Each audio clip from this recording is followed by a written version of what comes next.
Hi. I realize this video is probably later than even my standards because we've gone from Monday to Tuesday to Wednesday to maybe this is on Thursday. I'm trying, but also Chantal's been a lot. It took me a little bit of time to gather my thoughts on this video, and I didn't want to rush them because I didn't want them to come out wrong. So I recorded this video, deleted this video, recorded this video, deleted this video some point midway through, and now I feel like I've got all my thoughts together and I'm finally ready to start. Let's get into it.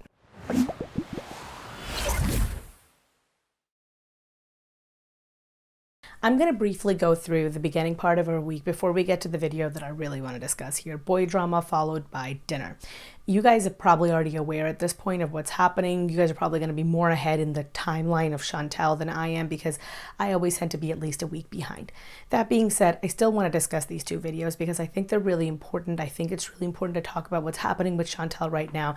And if you can't tell by my tone of voice, I am actually worried about her more so than just like in a passing sense. These display a worrying lack of self-care, a worrying lack of self-esteem, and unfortunately I think that this might lead to worse things for her down the line, and that's why I want to talk about them. The other thing I really want to mention very fast is this is literally just the first half of our week. I think if I can, I'll try and live stream on Friday and try and just go live and do like a live react with you guys that day, but let's see what happens. It all depends on work and other life stuff. So I'll keep you posted in that, but you guys will get the second half of what's happening with Chantal some point this week, I promise. Okay, the first video that she has is I love live streams, I heart live streams, whatever. And she talks about a few different things in there, just a few points that I want to touch on from this video. First is that she mentions that she, will go back to doing regular recorded videos in a little while. I don't know if that's ever really going to be true. Chantal makes a lot of grand plans and she's great at making them. She's never really good with the follow through. And I think one of the reasons why I don't know if that's necessarily going to happen is because she hasn't really seen a significant decline, I don't think, in terms of money, right? People donating will get you more money than AdSense will, quite frankly. I don't do a lot of like premiere videos on my channels. I don't do a lot of like live streams on my channels, but I can tell you like an average video for me in a month will make me maybe like $40, maybe $50, right? If it's like a higher well-doing video, right? I don't make like a ton of money off of this. And I think that with Chantal's views, she probably makes a lot more than that, but I wouldn't think she would make more than like $200 a video, which isn't all that much. In a live stream, however, she gets a lot more in donations, plus she will get the people who are watching it after the fact to give her AdSense. So she gets that. And then the algorithm itself prefers longer form videos, which is good for me because you know how long-winded I am. I don't think that until she has a financial incentive to change what she's doing, she's actually going to change. We've seen with Chantal, the path of least resistance is the only one that she cares about taking. And in this particular situation, the path of least resistance is live streams. You can just turn on a camera, sit there without any makeup on, without anything on. We've seen her come on in all forms of like disrepair, just in complete gross, full on grossness. But she still does that. She still does that because it gives her enough money to be able to do whatever she wants, and that's all she really cares about. And Chantal's never really cared about growing her channel. I think if it happens, she'll be happy about it, but I don't think that's ever her goal. She's not particularly ambitious. She's not particularly, forward thinking. All she really cares about is the now, is satisfying whatever she wants that's happening now. And that's why she doesn't really care if her channel does very well. And the bigger her channel gets, the more she has to fall, right? That's another reason why I don't think she particularly cares about becoming like Amber Lynn size, for example. I don't mean in terms of weight, I mean in terms of channel growth. She says there are so many worse things than edibles. And I just want you to keep that in mind, right? That's something that will come up again later. If you guys watch her stuff, you already know what I'm talking about. But yeah, there are a lot worse things than edibles, and she will do those too. We'll get to it. The last thing is how she didn't talk behind Pete's back, and that everything she says on live stream, she knows people are going to go tell him immediately. But that doesn't mean that's why it doesn't mean that she's talking behind his back, right? It's like saying in public. Yes and no. I said before that Chantal doesn't really view the internet as being real people, and I think this is an extension of that. Yes, he will find out immediately, but I also don't think Chantal is particularly considerate of Pete's feelings. I don't think that she would care that he would find out in a public forum and not say from her telling him directly about what's happening.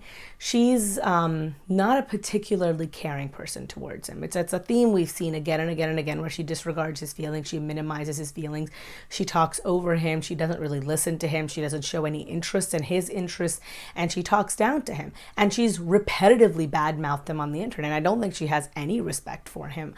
I'm sorry, I don't care what anybody says, but you can't cheat on somebody and still care about their feelings and respect them as a person. If you can hurt somebody like that deeply, you obviously didn't really care about how they felt to begin with. That's just how I see it. Anyway, next, she has another video in here that I'm just going to skip entirely and move on to who is beasing. And in here she talks about how she doesn't particularly care about professional success. This just echoes back to what I was talking about before, where because she doesn't actually care about like how big her channel is, she doesn't care about like doing well, all she cares about is having enough money to do whatever she wants, she doesn't actually care if her channel grows all that much. And once more, does not mean saying that she won't be happy if her channel grows, but more so that right now she's getting enough money to do what she wants, which is eat as much as she wants, buy whatever she wants, and just sort of existing, which is, I'm sorry, but no one will convince me that what Chantal is doing is called living. Her existence is very, very meager and very, very sad. But she does meek it out by doing this on the internet, and therefore she's fine with it. And quite frankly, I don't think Chantal knows what like living actually means. I don't think Chantal has ever really been exposed to like a full healthy social atmosphere. I don't think she's aware that that is a thing that she can have. And I don't think she's ever really seen it in her real life. So as far as she's concerned, she has that. I don't know. Look, I'm trying to like get through her week, but even now the sadness is starting to creep in for her. So anyway. Next, the last video that I really want to talk about before we get into boy drama is 420 Beason. She talks about how people can only hurt you if you let them hurt you. That's absolutely true. The only way that people can really cause you any pain is if you let them in emotionally, if you expose to them your soft, fleshy underbits, right? And then they can strike you where it hurts. But that's the thing. I don't think that Chantal really lets her guard down around people in her real day-to-day life. I think she actually does that more on the internet because internet people aren't real to her. But I think that because she isn't able to confide in people in her real life, no one can really get to know her very well. I have a friend, I say friend, but they're more of an acquaintance. I've known this person for 7 years. We've gone on trips together, right? But they're part of a group and I've tried to get to know them, but I just can't. They're unwilling to confide anything in me. And at the beginning, I would tell them things. I would try and open myself up to them. But if you're not willing to confide in me, anything that's happening in your life, it becomes really hard for me to keep continuously confiding in you. And that's kind of what happens with her. She closes herself off from people. We've seen it in multiple regards in her life. Her isolationist tendencies being the biggest one of them. And she closes herself off emotionally too. She's not willing to confide in her friends, in her family, and God forbid, a therapist, about what's happening in her personal emotional life, right? Her inner life. And because she's unwilling to do that, people can't really get to know her. And because they can't really get to know her, they can't really become friends with her. They can't really become, close to her. And I don't know if maybe that was different with Pete's and with BB. I genuinely don't think so. I think the only person who might have some idea of what's happening in her like emotional state would be Pete's. And that's just because of exposure. And I don't think that she cares enough about Pete's to really be able to listen to any feedback that he has. Not that Pete's, with his complete lack of spine, would ever even say anything. So I just wanted to point this out because she's actually not wrong. She might get angry at people, but I don't think she really internalizes that, right? There's a big difference between someone saying something to me and me reacting with anger versus someone saying something to me and it actually causing me pain. There's very few people in my life who I think would say, well, let me rephrase that. There's a lot of people in my life who have access to those parts of me, but very few people in my life who actually would throw out an emotional barb like that. And those people who do, every time it happens, it sticks with me. It hurts. It like causes me pain, right? I think about those words. I worry about those words. And sometimes it's something juvenile, but something that I still care about. And sometimes it's something that's about my character. And that happens, right? When you allow people into your life, you give them the ability to hurt you. And that's not always a bad thing. And sometimes people will cause you pain. But that doesn't mean that you should cut yourself off from people altogether, which is what Chantal has done, unfortunately. Now, let's get into boy drama. Next. I have a Egyptian guy that I'm talking to now. He's from Egypt, or no, yeah, he's from Egypt, Alexandria, Egypt, and he's a chef. So he's always pushing me to come over and eat. He loves BBW. That's not the tea. The tea is hot. We need to let the tea cool off. All right, boy drama. First thing I want to point out is that this video aired on the 21st of April. And I just want you to keep in mind that as we move along through the days and you see her reacting, understand this is the first mention of this guy. The day that I'm recording this is the 26th, right? And there's already been a lot of talk happening. She's already aired a video called I Have a Boyfriend, which is insane. It's been like a few days since you've really met this person, since you've spent any amount of time with them. So the speed at which it's moving, I just want to note that. Second thing I want to point out, she looks lovely here. I love the dress on her. I think her face looks nice. You know, she looks nice here. I want to point that out where I can, because I do think that having all of these interpersonal relations with these guys, of just, even if they're just very shallow, you know, surface level, oh, I want to do you type of conversations, I still think having that connection to a person who is not Pete's and not obligated to talk to her is doing something for her mental state. It's giving her a boost of self-confidence. It's not a good thing always, but I'm glad to see that it did help a little bit. We'll get more into why it might not always be a good thing in a bit. So I went to bed. I woke up today. A text message at 10:42. I know the timestamp. Saying, what did he say? Hi, I'm so sorry. And then at noon, he wrote, how are you? A couple hours later, but I was sleeping. So then I woke up and I said, oh, so stupid me. Remember, I was like, hi, Tracy. I was like, hi, Tom Ortiz, Cat Queen. Remember, I was like, oh, if he ever messages me, you guys are like, you better tell him to go fuck himself. Guess what I said? I said, hey, I said, don't be sorry. I'm just glad to hear from you. So she has reconnected with Nick a little bit. She gives a convoluted story back and forth. From what I can piece together, he apparently had blocked her because he was talking to somebody else and he thought it was kind of getting serious. And so he thought, okay, well, let me just stop talking to this girl, and he ghosted her. I don't know how serious, I don't know. All of this sounds really shady. But I personally would not ever talk to a guy if he blocked my number and completely ghosted me, especially on the on the onset of a relationship, without giving me an explanation, right? That's the part here that I find very uncomfortable. If a guy came to me and said, look, I know we're in the beginning stages of our relationship, but like, there's this other girl that I'm talking to and I think I really like her, and you know, maybe we should not talk for a while. That would be fine, right? But I've told you guys before my history with ghosting people and how awful I felt doing it. If someone did it to me, I don't know what I would do.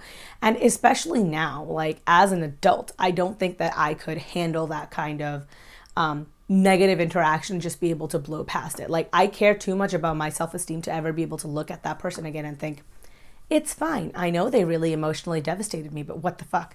Might as well, right?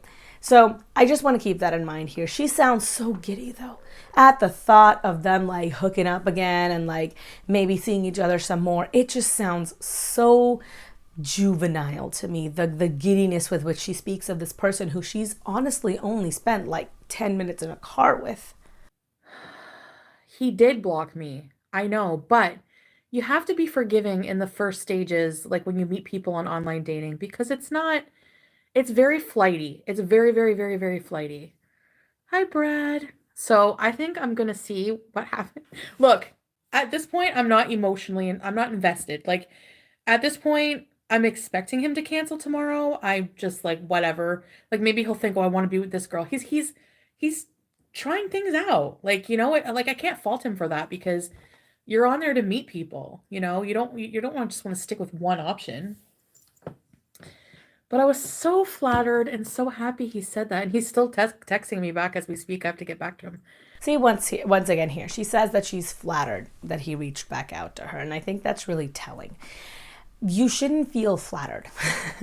You should feel suspicious. Because if someone blocked me out of nowhere and then came back all of a sudden without me really giving him any kind of reason to, or even if me just reaching out and he's like all of a sudden very into me again, I would think there's something they want out of me. And the thing is that when you don't have a lot of positive reinforcement coming in from other people in your life, you might cling to whatever is offered from randos on the internet. And unfortunately, that can make it really easy for them to take advantage of you. You know, like the Egyptian guy that I will talk about in a little bit. And I don't know what's happening with Nick. I don't really know why he's behaving this way. A lot of people have given out the theory that he might be married and or have a serious girlfriend. And honestly, that sounds about right to me. That she might have gotten suspicious. She might have been like that, thinking about taking a look at his phone. So he's just like, oh, fuck, let me just delete everything off my phone. And now that she's calmed down again, he's like re-downloaded and is re-chatting with Chantal. You know, it's why his time slots are so like limited, why he's so strict with everything. Maybe I'm wrong. Maybe none of that is true. Maybe he's just a really weird guy and, you know, is really, really flaky and waffling back and forth on Chantal. But there is something that's shady here and I just don't know what it is. But I also don't know the person. I would just hope that Chantal is enough of an adult to be able to suss that kind of information out. I don't know. Like, I don't know him as a person, but what I do know, this fool is using me.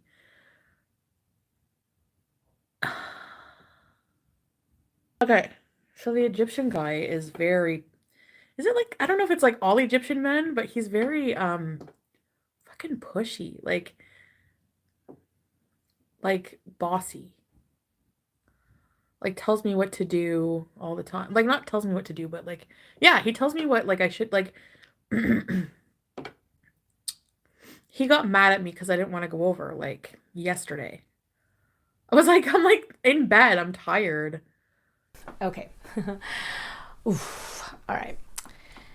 I really, really, really dislike the way that she describes him. She describes him as being pushy and demanding and just really kind of firm on what he wants and with no negotiation or care for what the other person might want in a relationship, what the other person might want out of any situation, especially when it comes to women in particular in Chantal. I don't like the way that she's presenting him, and I don't think that she's doing it on purpose. I think that she's presenting him in a way that she's trying to do the best possible job of presenting him to us without making him sound like a total creep, because she still does want to keep talking to him. But he is a total creep, and Chantal doesn't quite understand what a healthy relationship is. So when she talks about this guy being, oh, he's just a little controlling, she's just like, it's just a small fly, I can overlook it. But when we look at it, we think, oh my God, there's something seriously wrong with this guy. And I stand by that. I do really think that there's something seriously wrong with this guy. I don't know what it is, but there is something up with him as well. I'm sorry.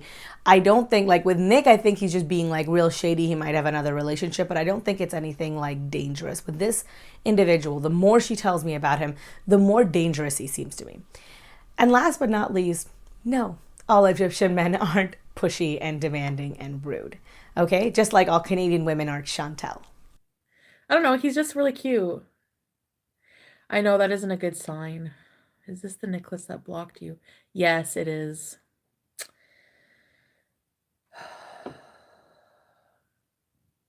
I feel like I just need to get in his fucking house and get to him. And then he won't, it'll be perfect. Like I just feel like that's what's going to happen. Like, I feel like I need to get into his house. Does this strike anyone as being incredibly like creepy and skeevy? She's like, I just want to get into his house. And do what with? Do you think that if you can like worm your way into his house and then you can just like make a nest there and then never leave? Like, what the fuck are you talking about? Do you see how deranged that sounds? Do you ever listen to yourself talking this way and then think, I might have attachment issues? I mean this very seriously. This is a very worrying way to think about someone. You don't really know. This is how stalkers happen. They don't just wake up one morning and think, gee, I think I'm going to go batshit insane. No, they meet someone maybe once, maybe they have a very brief interaction with them, and they become obsessed with that person, and they think, oh, if only I could just get them to know me a little bit better. And then they follow them places, they look them up on the internet, blah, blah, blah, blah, blah. And that's what she's doing. It's really, really creepy. I really wish she would stop. He was getting mad, like, if you don't come over here. He's like, come over right now. I'm like, I need to sleep. He's like, we'll sleep together. I'm just like, what? Shut up. Someone who is better at reading abuse and abusive behavior from people, please tell me if you think I'm being accurate here. But the way that he's interacting with her reminds me a lot of a technique that sometimes abusers will use, which is called love bombing, right? You meet a person and you immediately shower them with all the attention they could possibly want. You are just what I need. Why don't you move in? You can sleep here. I have an extra toothbrush. Don't leave, you know? And they shower you with all of this attention and attention and attention. And then when they've got you by the hook, and then they show you their true colors. And this is why a lot of times, like, abusers don't come across as abusers to people who don't know them, right? Who've only met them a few times, who maybe haven't met them at all. They'll come across just as like regular, normal people who just really, really are into their spouse. And sometimes they don't show you their technique until they feel like they've got you fully in their control. Maybe a year after you've met them, maybe 5 years after you've met them. I have known people who thought that they knew who their spouse was until after they had a kid. And then all of a sudden they're like, well, now you can't leave, right? What are you going to do? Put the kid in a bad situation, make them a child of divorce? And they use that as an opportunity to be like incredibly verbally abusive. So that's the way that it reads to me. I could be wrong. And if any of you know more about this or more well-versed in this, please do let me know. I've done some research on the internet, but it's one of those things where it's like, it's different coming from people because of the insidious way in which these sorts of characteristics manifest. But no, I just, he's so gorgeous. The Egyptian guy is, there's something about him and his bossiness. I can't quite put it. It's because his bossiness is because he just wants to like, make you feel really good, you know? So she says that like she kind of likes the bossiness. And the thing about the bossiness is, to her, to Chantal, I think she reads this as intense desire, that this is a person who wants me so much that he's just like, oh, don't leave, right? Whereas he does desire things from her, but I don't think it's necessarily what she thinks it is. It might also be sex, right? It might also be that he wants her to sleep with him, but it might also be a gradual erosion of boundaries and just sort of indoctrinating her to behaving and doing things the way that he wants, which is what I've seen. And abusers don't often see themselves as abusers, right? Just to be clear, if you ask someone who behaves this way, they'll think, well, no, I do want her around all the time. I just think that she could behave better. I just think that maybe if she did this, she'd be happier, not realizing that it's not up to you to dictate to another person how they should and should not behave and what will and will not make them happy. People aren't always very very conscious of why they do certain things. So someone who is in reality verbally and emotionally abusive might just see it as, I'm sorry, I had a bad moment and I snapped. I'm not like that. You know that, right? Like, come on, babe, I'm sorry. Right? It doesn't always, they're not like mustache twirling villains. And that's the part that I don't think she quite realizes. Yes, I'm sure a part of it is just that he wants her to be around him, but I'm sure a lot of that also has to do with the fact that Chantal is a very socially vulnerable person. She is morbidly obese and physically not capable of much. She doesn't have very much in the way of friends and family, not ones that she cares to listen to anyway. And if she did have anybody, she wouldn't be in the situation that she is right now, which is living with her ex-boyfriend, completely cut off from the rest of her friends and family, eating on camera for a living, you know? So it's easy to take advantage of her. And she comes with the added bonus of having disposable income. So you can see how someone might look at something like that and think, gee, I wonder if I can get some of that, right? If I can maybe get her to be involved with me. I mean, she might, like, I'm doing her a favor here, right? Who else is going to want her? Do you see all these things that are, and then the thing is, once they start thinking this way and they start taking advantage of a person from that point of view, they start imposing it on the other person. And that bossiness is just it's a manifestation of that. It's a manifestation of control. And Chantal doesn't see it. She just sees it as, this person really wants me. And yeah, true. But is that a good thing? I would genuinely argue not. So, I mean, that's part of my life now. And I really, really hope that a sexual awakening is not reason for people to not like me, not reason for people to unsubscribe from me, because I just feel like I understand you guys think, well, you still have to have dignity and respect for yourself. And I do. Okay. See, the thing is that, yes, people are unsubbing, right? And I know that at this point, she's back on the upward trajectory. And I think that has a lot to do with her cocaine use later on that we'll talk about.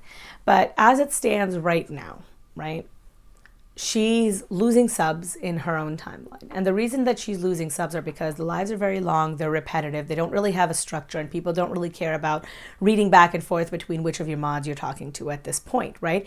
If she was coming on live and she was streaming and she had like a story that she wanted to tell, she could do like live story times, and I think people would really like that. But this continuous just sort of interaction that she has back and forth with her mods and subscribers, most people don't really want to sit through it. It's very irritating. It's actually one of the reasons why I'm not the hugest fan of live streams, why I find them actually a little hard to get through.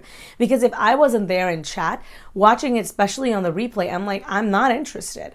I don't know who these people are. I don't know the whole cast of characters, and I'm not invested in the questions that they're asking.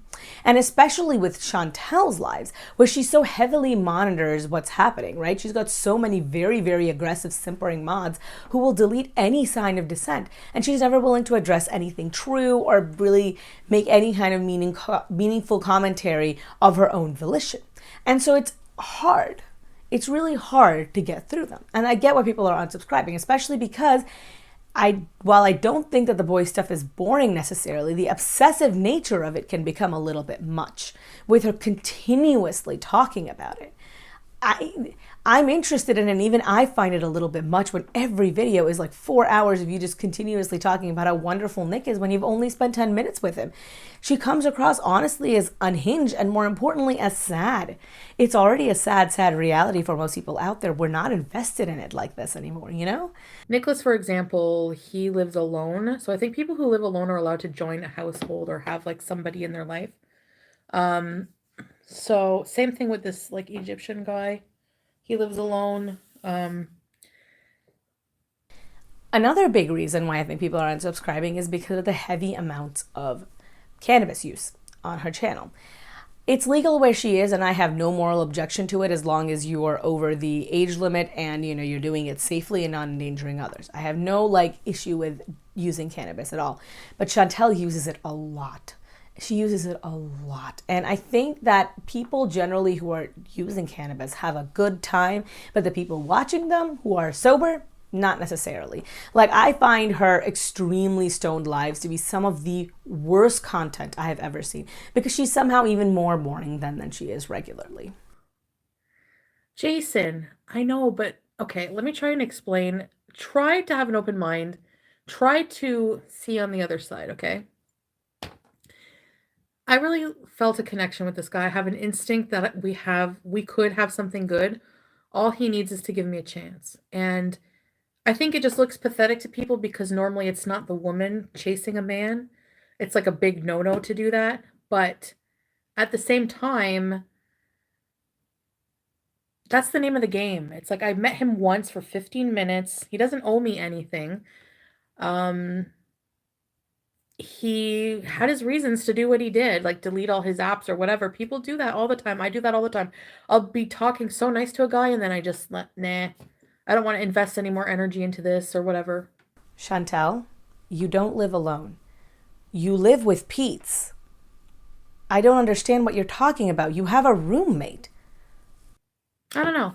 See, like with like foreign guys, what's interesting for me with conversation is the differences, the cultural differences, getting to know somebody. It's wonderful because it's something you've never experienced before. You don't know their culture, what it's like for them to make love, what they find kinky, what they find, you know. So that's part of the appeal for me with dating somebody from another country. All right. She talks a lot about how she isn't hurt by the fact that, you know, Nick blocked her. But I just want you to keep in consideration how you felt the first time when he blocked you, all the hurt feelings that you had, all of the unanswered questions that you have, and just understand that if he does it again, you're just going to feel all of that, but twice as bad. And I don't know why you'd want to put yourself in that situation when literally there's plenty of fish in the sea. You even have an app called Plenty of Fish. Don't chase men. I don't mind chasing men a little bit. I don't know. I don't feel like, why not? Why is it the men who always have to chase the women? What, that's like a standard, that's a sexist, you know, standard, that's just a remainder from old times in society when, you know, like, who gives a crap? Women can, if you want something. Okay. I'm going to let you guys in on a little secret here, okay? I can't speak for everybody universally, and I will not speak for this Egyptian person, this Egyptian man in particular. What I will do instead is speak of the men that I have encountered. A lot of men from the Asian continent, right? Arab, I'm partly Persian, as you guys know, Indian, Pakistani, like Desi descent men, right? They almost fetishize white people. Colorism is a really big problem in these areas as it is. People with darker skin are seen as less than. And I've told you guys this before several times, I've been told pretty much my entire life growing up how nice it must be to be fair skinned. I am like medium light sort of category right now. I'm like middle of the pack, right? I'm not very fair, but considered, you know, especially contrasting with a lot of the people back home. Yeah, I'm considered to be quite fair. And it's a really weird, trippy place to be because I get complimented on that a lot. But I'm also like a fat lady. And so it's always like, oh, you're so pretty for being fat. And I know what they're saying. You're so fair and it's wasted on you because you're fat. This is what I mean to say is that I have had people who've wanted to marry me simply because they're like, well, our kids will be fair-skinned, which is a really gross way of thinking about things. And sometimes that can manifest in people who want to only date white women when they come to like the West, right? When they come to a lot of like America, Canada, whatever. And it's facilitated by the fact that people in their own ethnic group might not necessarily share the same like values when it comes to sleeping with people that they share. Women, like white women, not everyone, but a lot of times white women will prescribe to the notions that they are like from the West, right? Which is that, you know, they have like, it's okay to sleep with people, blah, blah, blah. Not to say that there's anything wrong with that, but generally it's more socially acceptable here to, you know, sleep with multiple partners. When you're coming from, say, the Middle East, that is not generally a thing. And so people, women from the Middle East might carry those values with them even when they live here, which is that no sex before marriage, you know, and all of that, right? Which is, once more, this is not me passing moral judgment. What I mean to say is that the combination of seeing being white as like a fetishistic almost trophy and understanding that women from Western cultures tend to be more liberal in their values leads to men sometimes preferring women who are from North America, from Canada, from the US, from Britain, from wherever, right? Especially when they are immigrants. And this also works the other way in that Chantal, not for everyone, I mean, but for Chantal in particular, in that she seems to have a particular interest in immigrant men, right? I don't really know why that is. She might just see them as being more exotic, more worldly. Maybe she's just more partial to men with an accent. I can't really say. I don't really know. But she does seem to exoticize and fetishize men a lot, you know, especially when it comes to black men. I've noticed this a few times with her, the way that she spoke about BB, the way that she talks about other men that she's talked about who are from those parts of the world, from like Africa, from other places. I don't know. It just, the entirety of the situation, that dynamic there, especially with Chantal being more vulnerable a person, just makes me a little uncomfortable and skeeves me out, quite frankly. The last thing that I want to kind of point out in this video is that she talks about how people are upset because she's a woman and, you know, she's like getting some, and so people are just hating on her for that. Get you some. I have no issues with it. I don't care at all what you do with your life when it comes to stuff like this, but the way that you're fixating on Nick and the way that you're allowing yourself to be taken advantage of vis-a-vis the Egyptian guy, and the way that you treat the long distance Croatian guy who you will never have any chance of meeting, all of these they all tell me about you as a person, and those pieces of information are what make me worried, not so much what you're doing. It's just concerning. Your behavior is just concerning. And I mean this more for you than for anyone else.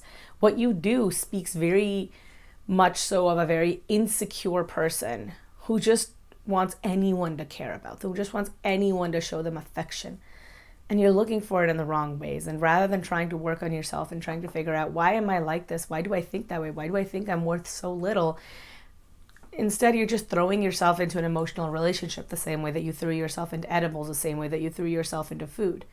And I don't think this is going to lead anywhere good. I really don't. Anyway, let's get into the somehow even worse video, dinner. Next. All right. Why do you even ask? I want you guys to be like, tell us! No judgment. Okay, thank you guys. Even if you're judging me, I fucking get it, but... So he comes over, he shows me where to park, and I see him, and he's like, I'm just like, he looks like his pictures, but very skinny. Like, I'm not body shaming. Yeah, okay, that sounds like body shaming. I won't talk about how skinny he was. All right, so first thing we want to talk about, this video is really, really long. Oh, there's only about like half an hour of it that's really worth discussing. And the first point that I want to talk about is she says that this guy, she gets to his house, the Egyptian guy, and she, you know, he shows her where to park, and she sees that he's really, really skinny. And a lot of people said that she came across as like she was skinny shaming him, but I actually don't think that's true. The way that it struck me was as someone who was gloating. He's like, he was so skinny, you guys. He was skinny and he had like some muscle on him. And look at me, I'm fat, but I could still get a guy like that because I am still hot, right? It's very much so using his physical appearance as a justification for feeling about herself a certain way. And there's nothing wrong with being skinny, just like there's no moral failing with being fat, right? Like there's no moral failing with being thin, there's no moral failing with being fat. You're not a bad person if you're fat or if you're skinny or if you're whatever. But it is weird when she does stuff like that. And it's just the tone with which she speaks that makes me think that she's almost bragging, like, he was skinny, you guys. He was skinny and he could have had a skinny girl, but he chose me instead. And she's using it to sort of bolster her self-confidence. And that's not really nice. You shouldn't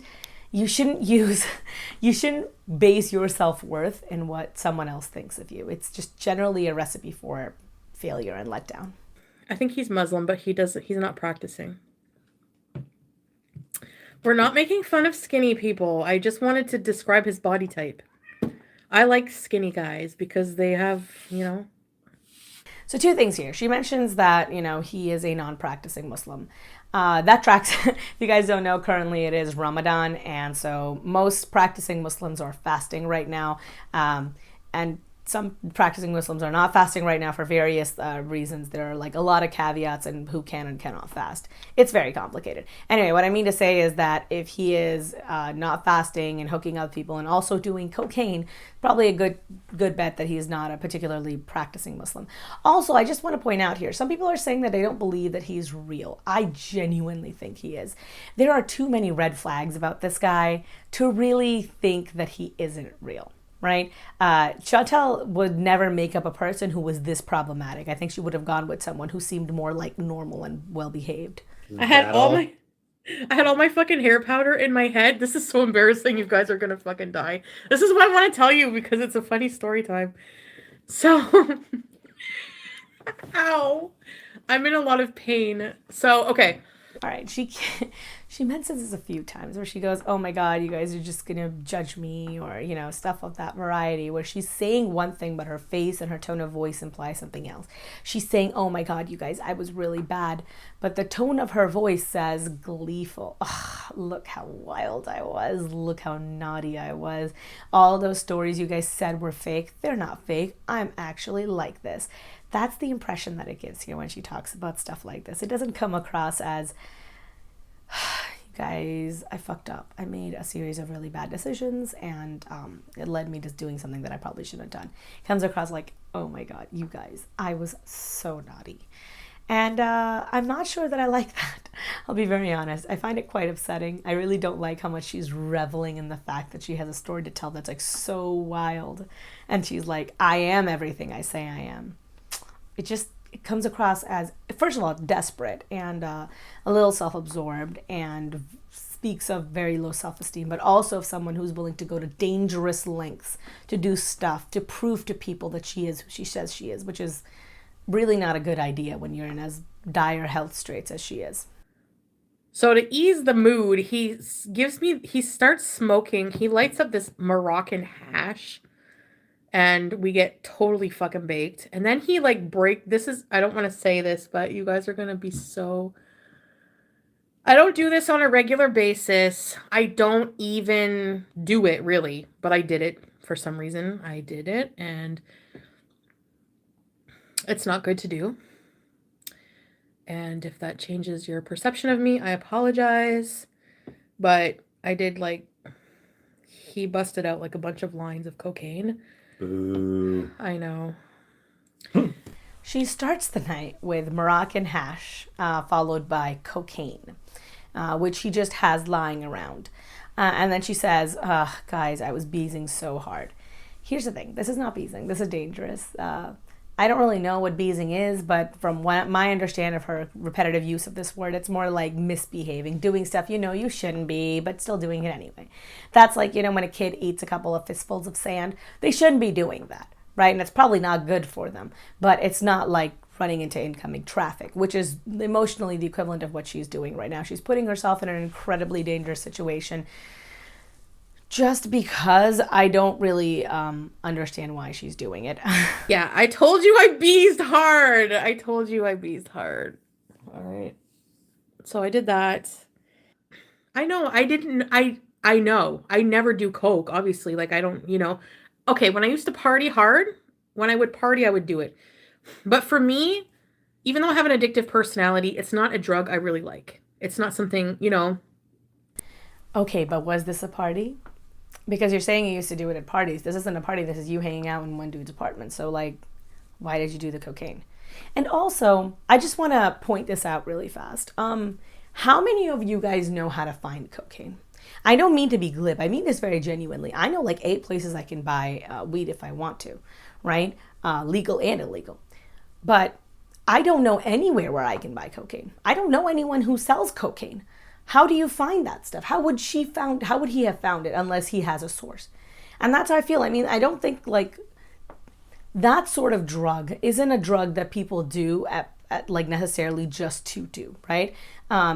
It's a pretty hard drug, and it carries with it some pretty severe sentences for selling and for buying and for possessing, even in Canada. And so I don't believe this of, well, he just had some lying around. Hash? Maybe.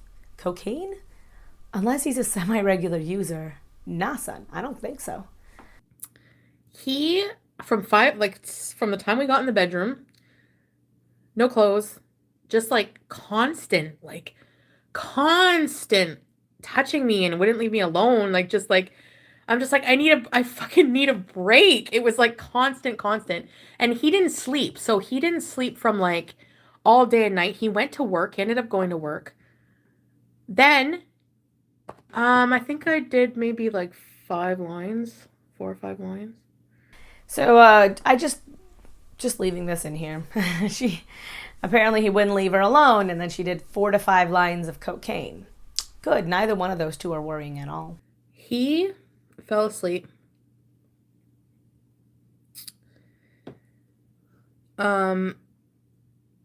He's kind of really rough. He was rough at one point, but because I'm on blood thinners, I mark up really, really easy. So my breasts are full of marks. This is another flag, right? Another red flag. She's just got bruises all over her chest, and she's like, well, I mark up easy. I bruise like old fruit. And I'm telling you that looks bad, okay? That looks real bad. And still, she sees him again. whatever. Passion Tim, why the self-destruction? You did coke, you allowed a man to hurt you. Thanks for the super chat. It didn't hurt when he was doing it. It's not that he didn't hurt me. It's Victoria, is that what I think it is? I just need to recover, exactly. So I'm gonna like avoid him for like a fucking week because this guy.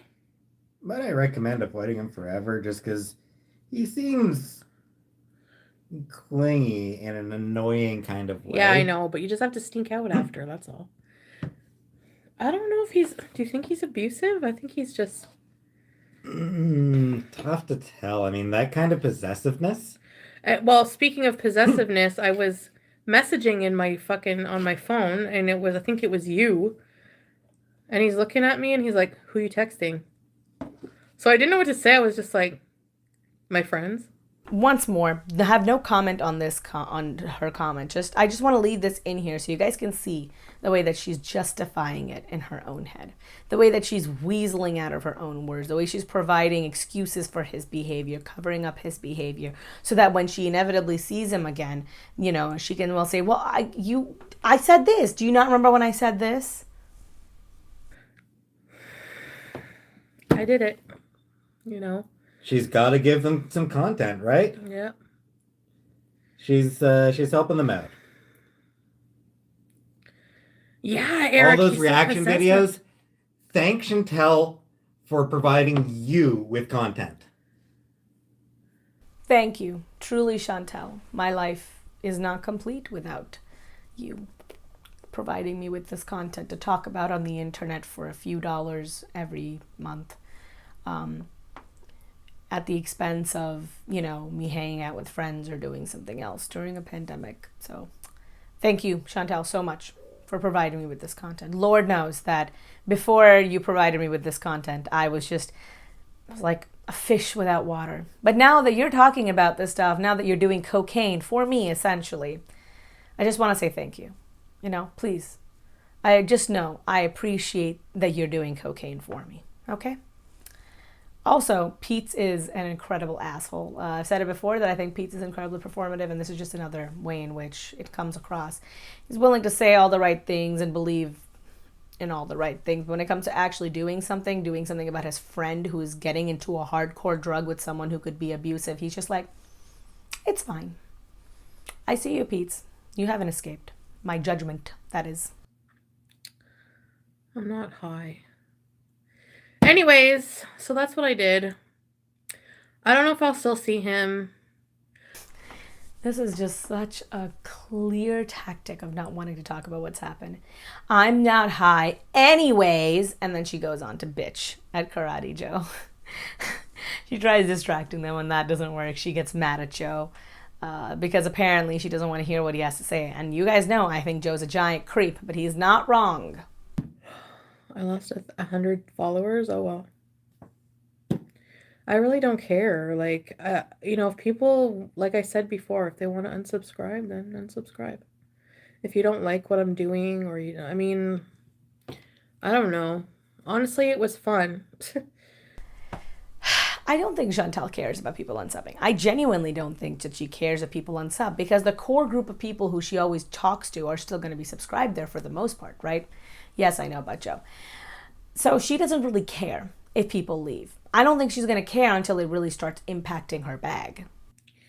Glad you had fun. You can tell a lot of these people have never left their hometown. Thank you, Madison. Yeah, just because my idea of fun, I guess, like, I would say doing a couple lines of coke every, 10 years is not self-destructive. I mean, sorry. It's not.